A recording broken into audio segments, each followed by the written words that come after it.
ویدیوی امروز هر کی ویدیوی کاملا سلطنتی بشه. آره قراره بچه‌ها رو امروز ببریم تو خود کاخ ملکه انگلیس. دقیقاً بچه‌ها ملکه الیزابت هم دقیقاً همینجاست. پراشو اینجوری کرده. ماشینی که امروز آوردیم امید جان مدلش چیه؟ ما رولز رویس کالینن 2023 بلک پچ امروز واسه بچه‌ها تو ویدیو داریم. 600 اسب بخار قدرت داره. حجم موتور 6.75 و 12 سیلندر. 12 سیلندر انگلیسی سلطنتی خفن. مهران حس می‌کنم باید امروز پاپیون می‌زدیم، یه آره، کت شلوار شلوار. می‌پوشیدیم واسه این ماشین. راننده بعد میگرفتیم. آره. نمیشد. یه دو تا اصلا راننده. حالا اشکال نداره. من امروز میشم راننده تو. میدونی چی کم داریم؟ یه بارون هم کم داریم که راننده آره. بیاد درو باز کنه، چتر رو بیاره بیرون، بگه بفرمایید. البته ما آلمانیم، احتمال بارون همیشه هست. ولی احتمال راننده نیست.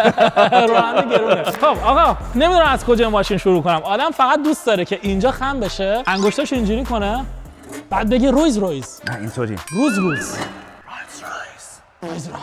ما به صدامون نمیخوره. ولی بچه‌ها رویز رویز کالینن از سال 2018 شروع شده تولیدش و اولین ماشین شاسی بلند شرکت رویز رویزه. حالا امید بهم بگو که تویی که حالا داری ماشین میفروشی چند سال تجربه ماشین فروختن داری؟ 20 ساله، نزدیک 20 سال. 20 ساله داری ماشین میفروشی. آره. اسمش از کجا برگرفته شده؟ کالینن. آره. کالینن اسم بزرگترین الماسیه که تو تاریخ دنیا پیدا شده و این ماشین واقعا هم دیگه بزرگترین شاسی بلندیه که تو تاریخ ماشین هست و لوکس ترین ماشینه واقعا. و خدای ماشین هست. اولین شاسی بلند شرکت رویز رویز هم هست. دیگه فکرشو بکن. رولز رویس خب اصلا معروفه واسه ماشین‌های سلطنتی، سیاستمدارا انگلیس، پرنس چارلز، کوین الیزابت. ما رولز رویس فانتوم داشتیم، رولز رویس گوست. الان دیگه چیزی که جدید اومده رولز رویس کالینن SUV. خیلی خفنه. و من واقعا عاشق این ماشینم میتونم بهت بگم. خیلی خفنه.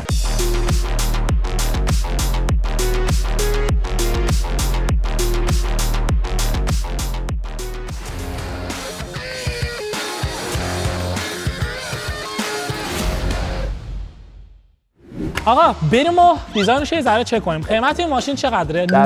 نوش در حدود 500 خورده و من الان این ماشینو که یه سال کار کرده میفروشم فیکس 500,000 بعد یورو. 20,000 کیلومتر هم رفته. درسته؟ 20,000 کیلومتر اینو من چک کردم.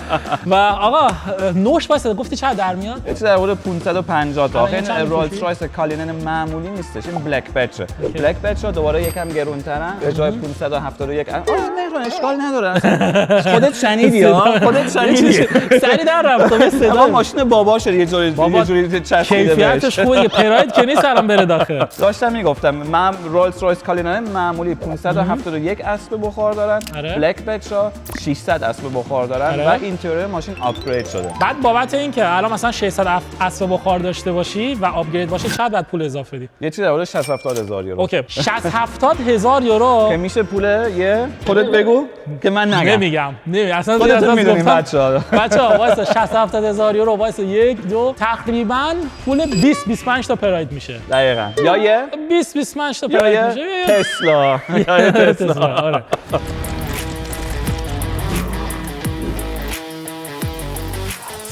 کاپوتو بزنم بالا، یه نگاه بنداز زیر کاپوت. اول اصلا من خیلی دوست دارم ببینم 12 سیلندر. دقیقاً. فقط بی زحمت کلید که گذاشتی تو جیبت. اقلا ماشینو بازش می‌کردی واسه. باز نیست؟ نه باز نیست. خودت قفلش کردی اتفاقا. خودش قفلش کرده میگه بازا.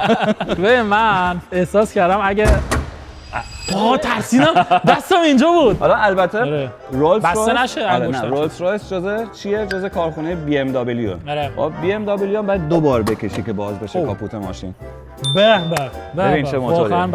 V12 V یعنی 6 تا سیلندر این بره 6 تا سیلندر اون بره یه V میشه. V شیپ داره موتور. 2 تا موتور 6 سیلندر میشه گفت که چسبیدن به هم. و اینجا متن نوشته 6.75 بعد لیتر رو یه جوری نوشته. آره دیگه انگلیسی نوشته. انگلیسیه لیتر. اوکی. آره. رویز موتور کارز گودوود انگلند. خیلی باحاله. آره یعنی این ماشینا تو شهر گودوود انگلیس ساخته میشن که اتفاقا خود من بودم سالی یه بار گودوود فستیول تو انگلیس که نمایشگاه ماشینه جزو معروف‌ترین نمایشگاه ماشین دنیاست که همش هم رو چمن اوپن ایر هستش. حالا بذار من موتور رو واسط استارت میزنم. نه به یه کاری انجام بدیم. من از بچگی خونده بودم که موتور رویز جوریه که اگه یه لیوان آب بذاری رو موتورش تکون نمیخوره. بیا تستش کنیم. عالی. بچه‌ها من رفتم با یه لیوان آب آوردم. ببین امید تا لبه پرش کردم. پرش کردی. حالا نیمه پرش می‌کردی نمیشد. نه میخوام بریزه رو موتور. نه اتفاقا من میگم به قول معروف رولز رویس نمیذاره. چی میگم به ایرانی یه ضرب مسئله است آب تو دلت تکون بخوره. همین دیگه امروز. مهران جان قبل اینکه برم موتور رو استارت بزنم آقا این رولز رویس ماشین فرایت نیست. اگر آب می آوردی آبش هم یکم کلاس داشته باشه. یه بطری شیشه‌ای می آوردی. این رولز رویس این رولز رویس آقا من کلاسم پایینه چیکار داری؟ این رولز رویس تو اصلا لامبورگینی هستی دیگه. اوکی من برم استارت بزنم یه نگاهش برو استارتو بزن ببینم که چیکار میکنه. نکنه لیوان بریزا. خب میریزه دیگه. الکترونیک ماشین خراب بشه. ماشین رو داری میفروشی به مردم. الکترونیک ماشین خراب بشه 30000 یورو خرج میذاری رو من کاری ندارم. ببین ماشین رو داری میفروشی به مشتری. خب بیش از 500,000 یورو پولشه. خب وقتی که رویز رویز ضمانت کرده میگه آب تکون نمیخوره نباید تکون بخوره دیگه. خب باشه ولی میدونیم من شاید یه چیزی در حدود 100 تا رولز رویس فروختم تا الان. خب یه بار مشتری انتظار نداشت من این کارو واسش بکنم. ما از اون مشتریایی که خیلی گیر میدن بچا بریم که لیوان چی میشه. برو 2 3 هولی شیت. حالا گازش هم میدم. اصلا یه قطره هم نریخت. من هیچی حس نمی‌کنم. بچه‌ها هیچی حس نمی‌کنم. هولی شیت. هولی شیت. نه بیا نگاه کن. بیا اصلا من گاز میدم. برو ببین. برو ببین. فقط تو رو خدا آروم گاز بده باشه. بذارم تو دنده یورو پول ماشینه. نگاه کن. اصلا تکونم نمیخوره اصلا 12 سیلندر. آره 6 تا 75 حجم موتوره و اصلا تکون نخورده. اصلا تکون نخورده. خودم اولین بار این کارو کردم. خودم همیشه دیدم با سکه این کارو میکنن، با لیوان این کارو میکنن. نه دیگه دم رولز رویس کردم. سری بعد شراب میارم که بریخ لکاش هم نره. بزن صرفه جویی کنیم بکن. بعدن تشنت نشه دیگه. آب گرونه. خب آقا خدا رو شکر آبم نریخ رو موتور و تونستیم آب بخوریمش. این مجسمه حالا بعدن برمیگردیم پیش مجسمه چون که این مجسمه خب یه چیزی بلده. اینه که بزنیدش بلده قایم شه. ولی اینو بعداً به بچه‌ها نشون میدیم. اول بذار یه دور بزنیم دور ماشین. این بسته میشه الان؟ بسته میشه بلد باشی. آره. دکمه داره؟ آره. این دکمه‌اش بود. دکمه‌اش بود نه؟ دکمه‌اش بود. این دکمه بشریه داره. اوکی. خب بریم واسه رینگ‌های ماشین. آره. رینگ‌های ماشین استاندارد نیستن، عوضشون کردن. رینگاش منصوریه، قشنگم ازش معلومه، حتی روش هم نوشته شده. دقیقاً. و ببین قیمت رینگ‌های منصوری رو من بلدم. دونه‌ای تقریبا 3500 یورو، 4 تاش در میاد 14000. 4 تاش با مونتاژ و همش اینا 20000 تا بده. حالا من گفتم آشنا داریم میریم پیش امید مجانی عوض میکنه دیگه. ما با آشنا حساب کردیم. البته خب کوروش منصوری دمش گرم آشنامون هم هست. ما خب با منصوری اینجا همکاری می‌کنیم. دمش گرم. رینگا هم واقعا امروز زنگ زدم فردا واسمون فرستاد. امید یکی از کمتر کسایی که از منصوری اجازه داره، لایسنس داره که تیونینگ کنه ماشینا رو. یعنی منصوری براشون قطعه میفرستن خودشون اینجا انجام میدن. اتفاقا اونجا می رولز رویس کالینن منصوری هم داریم فول پکیج. بعداً میتونیم به بچه‌ها نشون بدیم. حالا اول این ماشینا کن. رینگاش اگه گفتی چندن؟ چه سایزی ان؟ رینگاش بعد 23 باشه. من ندیدم. 24 دیدی گفتم ندیدم. این چقدر گنده، چقدر عظمت داره این رینگ. ولی با این وجود خب با اینکه الان ماشین فکر کنم پایینه. بچه‌ها ماشین پایینه. یعنی اتوماتیک خودمون آوردیمش یکم پایین. برای ویدیو که جذاب بشه ولی بازم آدم نگاه کن مثلا یه مشت اینجا جا داره. نه اصلا ما فنراش رو تغییر دادیم که ماشین یکم بیاد پایین چون که خیلی بالا بوده. بعد اینجا ما که رویز رویز داریم. دقیقاً. و چیزی هم که جالبه خیلی ارزونه. بعدش معلومه. و چیزی که هستش رولز رویس هم رینگ‌های منصوری هم رینگ‌های اصل رولز رویس این وسط این نوشتهش همیشه راست وای میسه. حالا بعدا می‌تونیم به بچه‌ها نشون میدیم. رینگ که میچرخه این نمیچرخه. خیلی باحاله. خیلی خفنه. واسه همون دوستای یه بیزنس قالپاق بود می‌خواستی بزنی. آره بچه‌ها من دارم الان یه ارزیابی می‌کنم برای دوستایی که اهل بیزینس هستن. خواستم بهتون بگم هر کدوم از این رینگ‌ها رو اگه بخواید بیاد آلمان و مثلا شب ببرید ببین 1 2 6 تا آجر نیاز داره. چون یه ذره بالا 6 تا آجر نیاز داره. اینجا این کارو نکن. 3500 تاست. آره. تو منهایم نمی‌بینی. زیاد پیدا میشه. بعد خودت دعوتنامه رو می‌فرستی واسه بچه‌ها. من بیزنس من خودت اوکی. عالی. بچه‌ها دستگیر درش امید اینی که کنار هم هست خیلی باحاله. مثلا یه در اینجوری باز میشه در اینجوری. واسه بفرما من واسه شما در عقبو باز می‌کنم. بفرمایید. خواهش می‌کنم. من به خدا جمعه این همه احترام ندارم. خواهش می‌کنم. برو با من تو کل زندگیم همینجوری برخورد شده بود.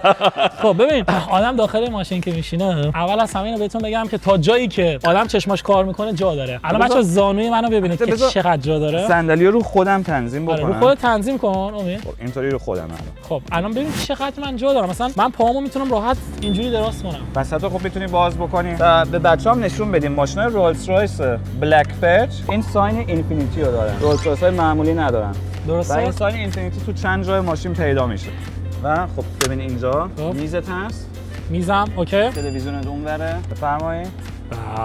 بعدش من نمیدونستم میزم بره. بعد نگاه کن پشت سرت بالش داری، بالش رولز رویس. واو بچه‌ها بالش داره. واو بالش داره. ببین ستاره ها. آره ستاره داره. واو یعنی بخوابونمت ستاره ها میتونم بهت نشون بدم. یه سوالی تو چرا باید منو بخوابونی اینجا؟ دیگه حالا اتفاقی افتاد بخوابیم بالاخره ستاره ها میبینی دیگه. خب نه الان من چرا باید بخوابم اینجا؟ دیگه خودت میشه آقا یکی کمک.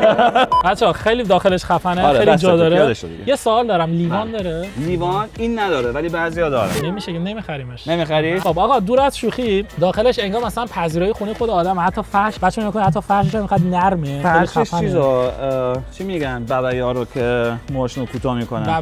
ببعی پشم گوسفند، پشم گوسفند.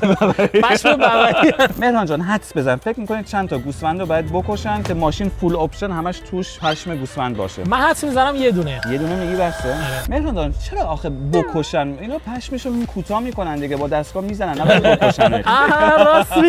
راست میگه منم موام میخوام کوتاه کنن نمیکشن که. آره تا پشماتو که میزنن میگم من اگه بخوام پشماتو بزنم الان خب نمیکشم راست درسته؟ میگه. آره پشماتو زدی تا حالا؟ کس نزند پشم من جز موزر خونه من. برقیه. این برقیه. اینم به خدا دستی خواست ببین کرد. یه ساعت من دارم این بچه از اینجا زور میزنم دکمه گذاشتم. خب اینجوری میکردم کار آدمو سخت نرین میکنه. توش دیگه نرین توش رولز رویسه. خب ببین امید یه چیزی که من خیلی دوست دارم اینه که در عقب به این سمت باز میشه، در آره، جلو به خیلی این سمت. باحاله. خب خیلی باحال. خیلی باحال. مثلا اینطوری میتونیم وایسیم آره، جست جوری وای بگیریم میسی. مثلا برید همسایه الان مثل همسایه میشه. خدافظ. من برم تو وارد. منم برم جلو. منم میرم تو وارد. خدا خوبی خداحافظ. داشته باشی. بعدش مثلا پیاده شی سلام مهران جان همسایه جون چطوری؟ قربونت. کجا بودی تمام وقت؟ من اینجا تو وارد خودم جلو بودم. رولز رویس من تو بودم. وارد خودم بودم. آره خوب بود، خوش آره، گذشت. من اون پشت بودم. امروز پشت برنامه چیه؟ کجا دیدش بودی؟ چه کار بهتر بود. می‌کنی؟ دیروز فوتبال رو دیدی؟ نه نه من فوتبال دخترا رو دیدم. دیدی؟ آره. آره. خودت هم بازی کردی؟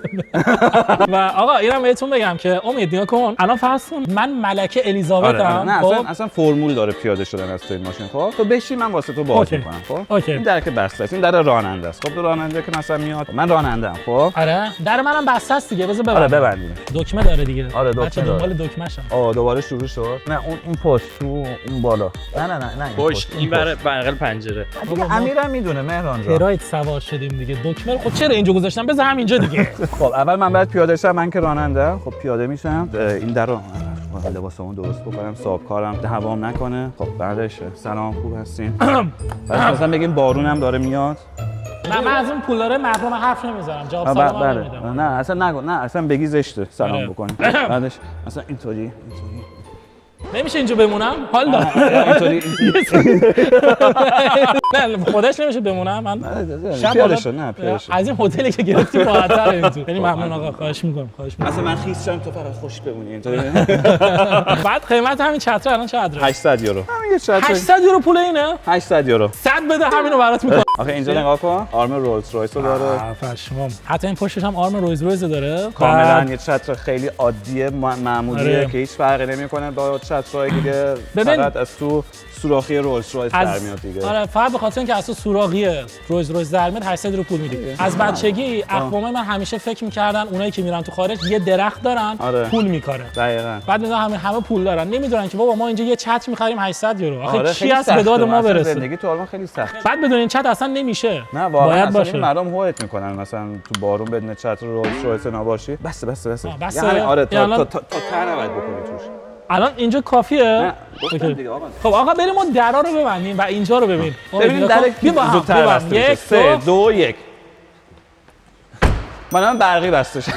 اصلا برای من کار نکرد. نه دوباره. 3 2 1. بردم. برای من زودتر رفت. سرعت این بیشتره. مهران جان ضمن این خط سفید رو می‌بینی؟ آره. بهش میگن کوچ لاین. این کوچ لاین دست بزن بهش. ببین من بهت بگم یه نفر اومده با دست کشیده. دقیقاً یه نفر میاد تو کارخونه رولز رویس خیلی شیک و پیک با کت شلوار کراوات و اینا، کارش اینه تمام با روز کت شلوار میاد. آره با کت شلوار کراوات و اینا یه پاپی پسره زده یا دختره؟ بستگی داره دیگه. مجرده؟ نه، آره آه، اوکی. میتونی باهاش خب. آشنا بشی. اوکی. حالا اینستاشو دارم بهت میدم. اوکی. خب؟ بعد میشه الان بفرستید؟ بعد میاد با دست این خط رو میکشه. آره. خب اگه گفتی این خط چقدر پولشه؟ 20000 یورو. 20000 یورو.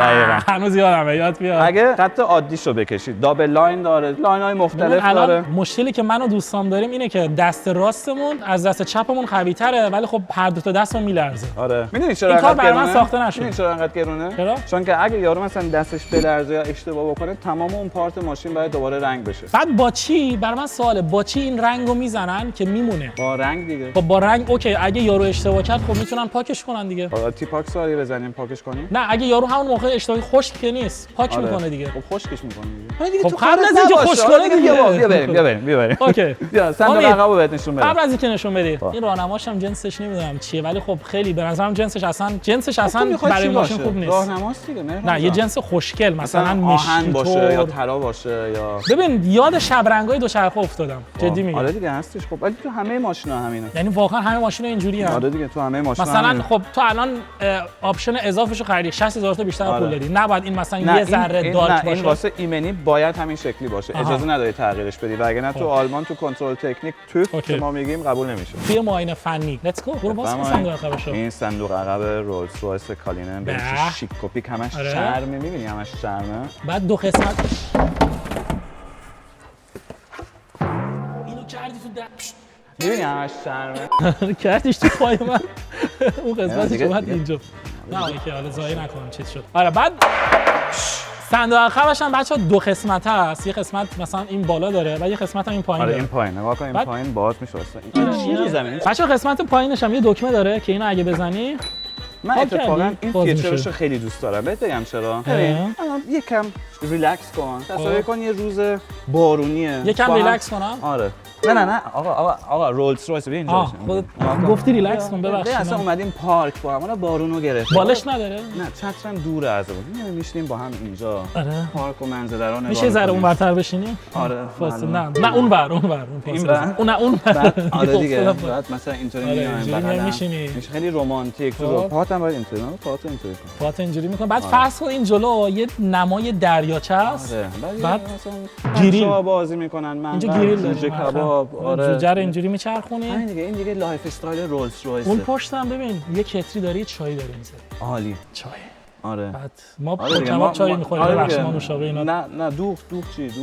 دوغ هم آره. مثلا دوغ تو دریاچه است داره خنک میشه. اونم گذاشتی اونجا. آره دیگه. این لایف استایل رولز رویس. نگاه کن من مثلا الان 80 کیلو وزنم، تو تقریبا 110 کیلو فکر کنم وزنم. من 101 181 کیلو بچا روی این صندوق عقب ماشین نشسته. نگاه کن. اینجوری نگاه کن. بچهای انگلیس خب دیگه پرایوت اسکول اینا میرن دیگه. هیچ از این بهتر. هیچ از زندگیشون اذیت نشدن.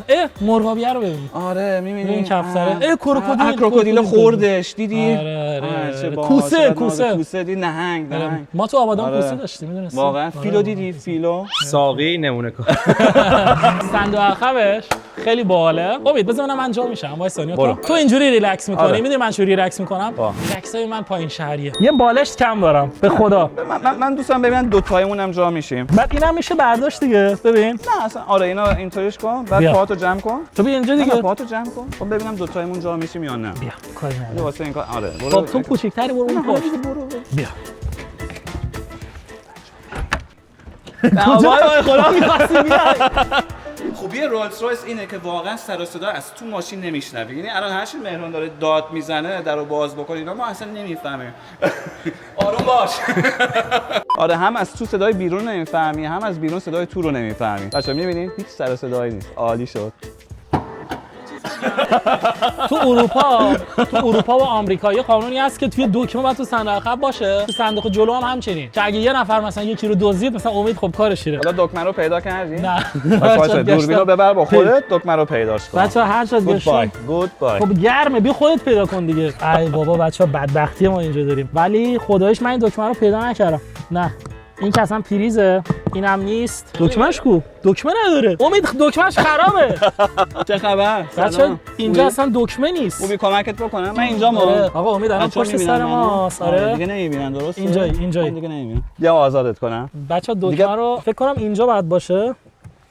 ای بابا ای بابا ای با کلا سرمون گذاشتن. امید میگه ماشین 400,000 یورو 400,000 یورو پول میدم 500 نیم میلیون پول میدم. خب بعد منو بدزدن کی میاد من از اینجا در بیاره؟ خاطر رو بدزده خیلی هستن. کسی بیاد منو با رولز رایس بدزده.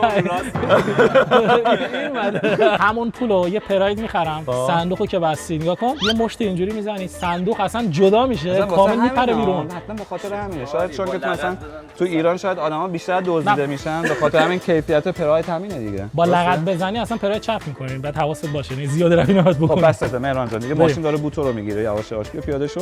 ماشین چه حالی میکنه بو منو میگیره. خب مهران جان ببین الان سوار رولز رایس کالینن میشیم و بهت قول میدم من سوار شدم تو صندوق عقب. امروز بشین پشتش واسه رشد. نه چی ببین مهران جان من بهت قول میدم این تجربه رو که امروز قراره با این ماشین بکنی تا الان تو زندگیت با هیچ ماشینی نکردی و هیچ وقت دیگه هم حتی از لامبورگینی اوروس هم بهتر. اصلا فرق میکنه. این یه چیز دیگه است. رولز رایس کالینن سوارش هم مثل اینه که رو ابر باشی الان. ولی واقعا ابر میگم الان خودت ابر میبینی. جدی؟ آره. یه خواهش نمیتونم کنم یه راننده بیار درو باز. راننده خب بعدا من میرونم تو بعدا تو عقب بشی من میرونم هیچ مشکلی نیست. نه دوست دارم پشت فرمون بهتره. یه راننده پشت فرمون. تو میشینی پشت فرمون 300 تا میری ول کن. اوکی پس بیا بریم. آقا بریم ماشینو از داخل هم تستش کنیم. لیتس گو. خب آقا اول از همه نه مهران جان رولز رایس خودت درو باز نکنی. رولز رایس ای بابا به خدا ما راضی نیستیم. نه من داخل نمیشینم. نه من راضی نیستم. بفرمایید نه اصلا من راضی نیستم. نشین پشتش. نه اصلا نشین پشتش. میشه نشینی؟ دکمه‌اش کو. آقا آدم توی ماشین میشینه احساس میکنه که یه ماشین مدرن ولی یه ماشین کلاسیک سواره. یعنی هر دو تاشو توی پک داری. دقیقاً. دکمه‌اش اونجا. ببین بچه‌ها نیازش مشهد زرنگم. البته دکمه در تو اونجاست. این دکمه در تو اینجا نیست. این دکمه در تو. من دکمه رو پیدا نکردم. همین از اینجا بگیر. بچه‌ها این دکمه دقیقاً این پایینه و من اول پیداش نکردم. من با دست بستم. دو تا داره. یکیش برای تو دیگه. یکی واسه این داره. آفرین. یکم برای این داره. و دیزاینش از داخل بهتون گفتم. فرمونش خیلی بزرگه. فرمونش کلاسیکه. کلی دکمه داری. همش کلاسیکه. دقیقاً. رولز رایس. در گرفت. بزن در. کلاسیکه. آره ببینید. محکم بزن. او. بعد دوست داری دارم بیاد. ولی خیلی جنسش خوبه. اصلا قشنگ معلومه. پلاستیک نیست. فلزه. اصلا پلاستیک نیست. فلزه. اینجا چی؟ پلاستیکه. نگاه کن. پراید. خب کنسول وسطش بچه‌ها اینجوریه. از اینجا میتونید همه چیزو کنترل کنید. خب به همین آسونی و دو تا جا نوشیدنی داره. داشبوردش خیلی خفنه. دیزاینش چیه امید جان؟ این کربن نیست. این کاربن فایبره. چرا؟ خب ولی کربن ولی یه روکش اومده روش. خب دیگه کاربن فایبره. گلاسی بهش میگن. شاینیه. یعنی گلاسی فکر کنم به خاطر اینکه یه حالت گلاس مانند روشه. دقیقاً. بعد امید جان این چیه؟ برای واسه دریچه حواس بازو بسته می‌کنی. خیلی کلاسیکه. فکر کنم برای قفل در. نه این اینطوری باشه بسته میشه. اینطوری به نظرم خیلی آپشن خفنیه. آره خیلی کلاسیک ماشین دیگه. اینجا دوباره ساعتشه با ساین اینفینیتی. آره ساین اینفینیتی که آدم 60 واتش میده. همش چرب. چیز دیگه صندلیش می‌بینی آقا. ضبط ماشین چیه؟ بیسپوک آدیو. اوکی. مثلا ضبطش به نظر چقدر قیمتشه؟ ساوند سیستم این ماشین چیزی در حدود 15000 یورو پولش. 15000 فقط ساوند سیستم. آره ساوند سیستم ماشین. من حتی خودم هم نمیام 15000 یورو پول یه ساوند سیستم تو خونم بدم. حالا بچه‌ها مثلا میتونن تو کامنت ها بنویسن که خودشون تقریبا همین قدر هزینه کردم 200 یورو دادم. اصلا بچه‌ها همون 15 میلیون دیگه. 15 میلیون 10 میلیون. خب بچه‌ها دیزاین داخلش خیلی خفنه مخصوصا این سقفش که ستاره‌ایه. آره با این روشن میشه. یه دکمه داره این بالا این دکمه رو میزنی با این روشن میشه. ستاره روشن میشه. خیلی خفنه. اگه مثلا دیت داشته باشی بعد مثلا آسمون ابری باشه ولی مثلا به خانم قول داده باشی که می‌خوای امشب بهش ستاره ها رو نشون بدی اینجوری نشونش میدی تمام. دیگه اینجا نشونش میدی. بعد ببین سیستمش خیلی باحاله. بچه‌ها چرمش اینجوریه زیرش هم لامپه می‌بینید. به خاطر همین مثلا میگن واسه پولدارا آسمون هیچ وقت ابری نمیشه. دقیقاً اینو راست میگی. امید یه سوال دارم. نظرت راجع به دیزاین داخلش از 1 تا 10 چیه؟ رولز رایس دیگه. رولز رایس همیشه 10. ببین قشنگ معلومه که آدم سوار رولز رایس شده ولی من تفاوت آنچنانی بین رولز رایس و بنتلی نمیبینم. تو چی؟ چرا؟ خیلی مثل هم. خیلی. نه اصلا. کلاسیک هم دوتا. اصلا مثل هم نیست. بنتلی اسپورتی تره فرمای رولز رایس. یعنی بنتلی واسه کسیه که مثلا نمیخواد بنز سوار بشه، مثلا یکم چیزش بیشتره، توقعش بیشتره از بنز ولی پولش واسه رولز رایس نمیرسه هنوز. آره. اون شخص میاد یه بنتلی یه سوار بنتلی میشه. یه چیز بین بنز و مثلا رویز رویز. دقیقاً. ولی رولز ولی رولز رویس دیگه خدای ماشین دیگه اندشه دیگه اند لاکچریه. چی داره که رویز رویز مثلا اند لاکچری میکنه؟ فقط اسمش. اسم کیفیت با اون خطه که 20000 تا پولشه. نه الان بهت میگم الان ماشینا که استارت زدی خودت میفهمی یکم باش برونی میفهمی رولز رویس روندن یعنی چی. ببین ما الان مثلا دو تامون 2 متر و 20 قدمونه دیگه. خب مثلا اینجا میشینیم نگاه کن چقدر راحت نشسته. امید واقعا راحت نشسته. قشنگ معلومه. بعد بچا خود منم ببینید نگاه کنید مثلا این پایین پشمه، بعد اینجا مثلا یه ذره چرمه، بعد پدال گاز اینجاست. همه چیش راحته. یه پاتم میذاری اینجا. ببین چی حال میده. بذار بهت نشون بدم چی حال میده. آره اینو راست میگه. دراری؟ نمیدونی تو هم در بیا مهران جان. فقط ماسک داری؟ ماسک در بیار ببین اصلا چیه. خیلی خفنه اصلا موچت دم پای پات باشه. آره موچت آره فقط دیگه واقعا اینو بعدن تو ویدیو نشون نده چون که فکر کنم دیگه هر کی این ویدیو رو ببینه دیگه این ماشینا نمیخره. بریم یه دورم باهاش بزنیم. من تا حالا سوار نشدم که بخوام رانندگی کنم ولی امید بهم گفته که اگه سوار ماشین بشم انگار رو ابرا دارم رانندگی میکنم. بریم تستش کنیم. استارت که میزنی من از بیرون صدا اگزوز نمیشنم ولی از داخل دارم میشنم. البته ما اگزوزشو دستکاری کردیم معمولا اوریجینال نیست. نه اوریجینال نیست. این اگزوز منصوریه که روشه. معمولا اصلا صدا نداره ولی انقدر دیگه صداش کم بود که من گفتم یکم صدا داشته باشه یه ریز. ببین دندش اینجوری تو فرمونه. ببین ما یه کاری میکنیم تو 10 ثانیه بهت وقت میدم خب پیدا کنم. اگه دنده رو تونستی بزنی تو دنده عقب بعدن اجازه داری بزنی تو گوش مجسمه. زدم دندم. مهران اوکی خودت گفتی یه ذره بردم جلو بعد بالا. اوکی قبوله. یعنی شرط بردم دیگه. شرط برد. او فهمیدم چطوریه. ببین دندش بالا پایین کردم نمیرفت جا ولی از اونجایی که من همیشه انگشتم هر جایی میکنم و با هر چیزی بازی میکنم جواب میده. جز اون مورد. بچا بعد دنده رو بزنی جلو بعد مثلا اگه میخوای بری عقب بدی بالا جلو پایین. درسته؟ آره درسته. من داشتم فکر می‌کردم الان. اون یه مورد چیه؟ کاری نه اون دیگه یه چیز پسرونه است. من اگه دوربین نبود امیر میگفت ولی چرا میندازی گردن منو؟ بچه‌ها من اولین باره که دارم با رویز رویس یکم جوگیر نشه چپ و راست با 2-3 میلیون یورو ماشین. آره یه استل چیزی نیست. استل 63 است یه رویز رویس دیگه است. یه آستون دو تا آستون مارتینه چیز خاصی نیست. همین رولز رویس هم فقط چیز دیگه رولز. دوربین اینو برای من روشن کن. نه اونجا دوربینه. بچه‌ها سواری این ماشین خیلی راحته. چیز دیگه همین الان میفهمی چیز دیگه. نرمه. ببین اصلا انگار که چی؟ به ماشینای دیگه انگار مثلا نون توست داری خوش می‌خوری. این ماشین انگار مثلا دوور نون توست قشنگ کره مالدی داری می‌خوری. بعد روغنم ریختی روش تازه. تموم شد. بعد خریدش کردی تو سوت.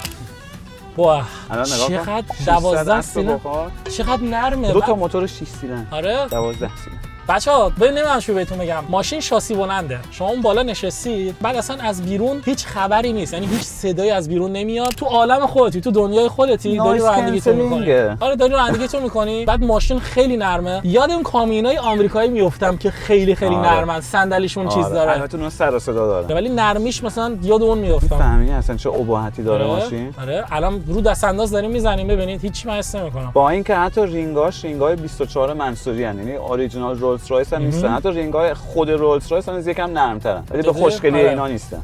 ولی خب این رینگ چون که مال منصوری اسپورت‌تره ولی بازم من میگم خیلی نرم‌ترین ماشینی که من تا الان سوار شدم. گفتم بهت قول دادم. بعد تو من گفتی ماشین فیوریت لامبورگینی اوروسه. خب ولی این ماشین از اوروس خیلی نرم‌تره. خیلی هم لاکچریه ولی دراز مدت یکم خستت میکنه چون که خیلی نرمه. میدونی چی اصلا خواب میری. میگن خوشی میزنه زیر دل آدم همینا بچا. همین راحت بهت راه میدم. بعد راست میگه بچا. به خدا الان اگه با تسلا بودم انگوش وسط نشون میدم. آره بابا. با رویز رویز اومدم همه راه میدم. بفرما. سلام کرد. میدونیم سلام کرد. شماره تلفن نخواست خانومیه؟ نه یه پیرزن بود. ولی خب ببین اکثرا پیرمردا رو سوار میشن. قبول داری اینا؟ رولز رویس فرق کرده. ایمیج ماشین فرق کرده. قبلا آره مثلا موقعی که رولز رویس فانتوم بود و رولز رویس گوست یعنی لیموسینای خیلی بزرگه آره اون موقع بیشتر آدمای مسن سوار میشدن. ولی بعد رولز رویس ریث اومد که کوپش بود. دو در و اون موقع دیگه یکم بیشتر جوان پسند شد و دیگه رولز رویس کالینن که اومد دیگه تمام هیپ هاپرها آمریکایی رپرها آمریکایی ماشینو گذاشتن زیر پاشون. اصلا دیگه مثلا یه گنگستر کار شد. راست میگه. من دیده بودم خیلی از رپرها استفاده می‌کردن. خفن ترینش دیجی خالد دیگه. بله دیجی خالد. که اتفاقا دیجی خالد چیزام داره.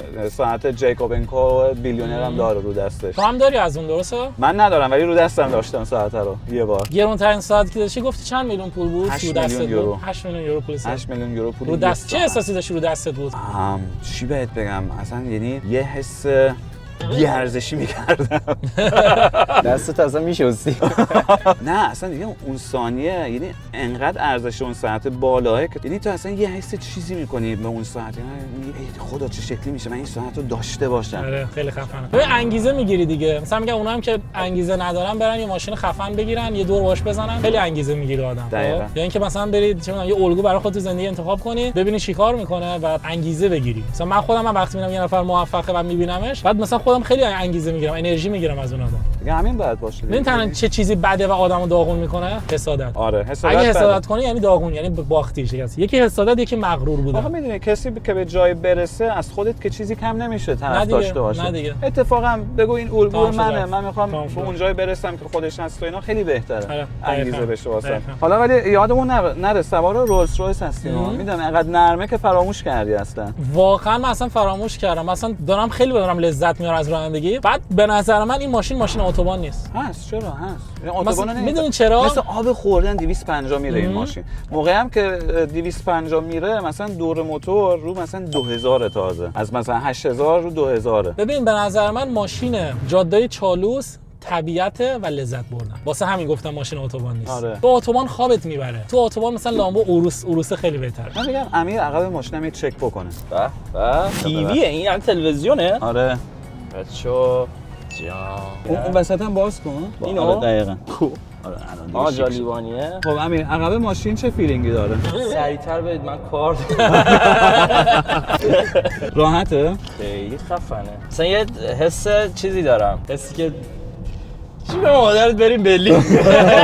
من با 2-3 نفر مشکل دارم، بغلشون رد شیم. خیلی خفنه واقعا. مهران جان اقلا یه کلاه می‌ذاشتی سرت موقعی که با من شوفو برم دیگه میبنده.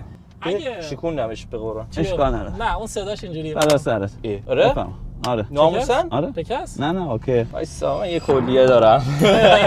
نگاه کن. ببین خدا لانه واسه باش. همین روزا دو تا کلیه بهت داده. دکترشو بگیرم چیکارش کنم؟ چرا اینجوری شد؟ حالا من بعدا نگاش میکنم. نه چرا؟ نه اصلا اوکی دیگه دست نزن بهش. آقا دیگه وایسا خب باید فدا یاد سرت. بگیر. اوکی. فدا سرت دیگه. حالا اوکی. میره پایین، اینش هم میاد رویش. دستم.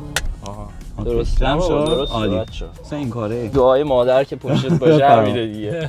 حالا مهران جان اوروس یا کالینه؟ چند وقت پیش اوروس رو که سوار شدیم به آره. بچه‌ها نشون آره. دادیم که میشه گفت فیوریت ماشین خودمه. کالینن. نه وایسا اوروس چون که تو کالینن که من الان نشستم بیش از حد خوبه، ولی خب این که یه ذره کلاسیکه من دوست ندارم. من تیپ استایل کلاسیک رو دوست دارم ولی ماشین دوست ندارم زیاد کلاسیک باشه. اوکی خب؟ قبوله. من اوروس قبول دارم. اوروس مدرن تره، زندت میکنه، صدا اینکه اگزوزش ارزون‌تره زندت مسا. میکنه. آره با اینکه ارزون تره اینجوری. ارزون نیست، ارزون قیمتش کمتره. آره. برای ماشین دیلی. آره. برای ماشین دیلی پس اوروس. خب خوبه دیگه. نه خوب نیست. منم اوروس رو فیوریت کارمه. خب نمیشه اینطوری. خب دیگه من هم میشه کالینه رو انتخاب کنی؟ نه بچه‌ها میخوام یه پشه خوشبخت بهتون نشون بدم. به خدا من اگه پشه بودم میرفتم تو توالت یارو مثلا با پشه کش میزد تو سرم میمردم. این پشه رو ببین تو رویز مرده. آخه علی البته نگاه کن خوابید و مرده. یعنی آفرین با آرامش قشنگ آره. معلومه با آرامش مرده. خوشبخت‌ترین پشه دنیا. من تازه اگه بودم مثلا رو ان میشستم تو اون تایمی که میشستم منو نمی‌کردم. یعنی جنازه میرفت بین عناق گم میشد اصلا. خب جان شرط تو باختی. الان میرسه نوبت. تو اجازه داری امروز بزنی تو گوش یه چیز ماشین. بگم من دوستم هم آوردم اونم بعد بزنه. حالا خودت یه بار بزن. یه بار من میزنم. ببین فرض کن ملکه ببین، انگلیسه. آخه بعد به بچه‌ها توضیح بدی که اصلا چرا می‌خوای الان بزنی تو گوشش. فکر نکن چون کرم دارم.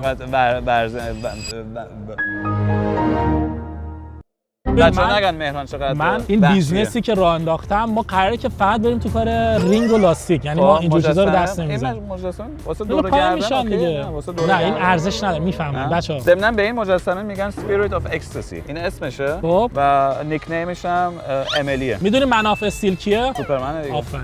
آره. من فقط اون ولی مجسمه این رو Spirit of بلد Ecstasy. بودم. خب آقا آقا فرض کنید بچه ملکه انگلیس، البته ملکه انگلیس آدم خوبه. ایران رو تحریم می‌کنید؟ حال کردی خداییش؟ بای بچه‌ها. ببین با یه توف کار ساختم. آمی جان یه خبر بد دارم برات. من دوستم هم آوردم. آماده بزنی تو گوشش؟ حاجی من نمیزنم واقعیت. بیا بزن. نه من بیا بزن. بیا بزن. نه نوکر. بیا. نه بعد بزنی. به خودت بزنی. برام من نمیشه. گفتم. من واسه همین آوردمت. بزن چیزش نمیشه. من ببین همینجوری چیزش نمیشه. همین ترجیح میده بوس کنه. منو میزنی میشکنه بعد تا آخر اونجا واسه. نه نمیشکنه. آروم بزن. جو تخت میزن. دیگه من آروم نمیزنم. بزنم نه. نه آقا من واقعا دوست ندارم بزنم. حالا یه بار بزن. بزن. فدا سرت. امید آماده این صحنه هستی؟ اوکی. امیر بحث کن دشمنت. کلیه اون یکی رو که در نیاوردی از قبل داریش نه؟ اوکی داره. نه اونو داره. عروسی داداشم واقعا این قسمت واسه خودمه. الان به کی فکر می‌کنی می‌خوای بزنی تو صورتش؟ حالا خیلی زیاده. یکی دو نفر نیستن. کارمندمو در بیار. نه دیگه واقعا دیگه جبیر نشه. کارمندش هم واسه در بیاره. چی گفتی؟ آجی دیدی من به خدا دستم یکم میشه. یکی دیگه. باریکلا. چرا میری عقب؟ آجی یه دقیقه گفتم در میره. امید جان الان من یه سوال ازت دارم. من شنیدم رویز رویز رو کسایی میخرن که واقعا خیلی پول دارن. دقیقاً. چون سرویس و هزینه نگهداریش خیلی گرونه. حالا سوالی که ازت دارم اگه ماهی 1000 کیلومتر با این ماشین بری یعنی سالی 12000 کیلومتر چقدر پول بنزین میدی؟ بگو این ماشین 125 مصرفش باشه. آره. خب یعنی 10 بار برای 25 لیتر بنزین بزنی 250 لیتر 2 یورو. توی آلمان لیتر 2 یورو هستش میشه ماهی 500 یورو فقط 500 یورو فقط بنزین. چقدر بابت بیمه میدی؟ دوباره 500 یورو 1000 یورو. تقریبا بعد بیمه فول بدنه دیگه با همه چی. سالی 6000. به نظرم خیلی خوبه واسه ماشین نیم میلیونی خوبه. اوکی. و هزینه سرویسش چقدره؟ مثلا سالی روغن سالی 3000 یورو بگو. 3000 یعنی تقریبا ماهی 500 یورو 500 یورو 1500 یورو. روغنشو چقدر عوض میکنه خود شرکت رویز رویز؟ سالی یه بار عوض میکنه فقط واسه تعویض روغن یه چیزی در حدود 800 یورو میگیره. 800 یورو. آره. با چیزای دیگه‌اش مثلا 3000 تا آره تقریبا. یعنی شما ماهی 1500 یورو بنزین، سرویس و بیمه است. آره. دیگه چه خرجایی داری در ماه؟ دیگه بزرگترین خرجش اون خرجی که اصلا نمیفهمی ولی از آخر میفهمی. افت قیمته. مثلا سالی بگو مثلا الان 100000 یورو افت قیمت داشته باشه. سالی. یعنی ماهی بگو 8000 یورو افت قیمت. با تمام خرجش بگو ماهی 10000 یورو پول ماشین. اوکی یعنی شما یه ماشینی می‌خرید خب مثلا رویز رویز ماهی 10000 یورو استهلاک ماشینه. بعد استهلاکی که الان ما به شما گفتیم تازه مالیات هست ولی مالیاتش خب زیاد نیست. مالیاتش تقریبا مثلا سالی 400 یورو باید باشه. اون اصلا حساب نمی‌کنیم. فراموش. ولی کسی که این ماشینو داره ماهی 10000 یورو استهلاک باید بده و من برم همون تسلا خودم سوار. میبینم. بای بچه‌ها.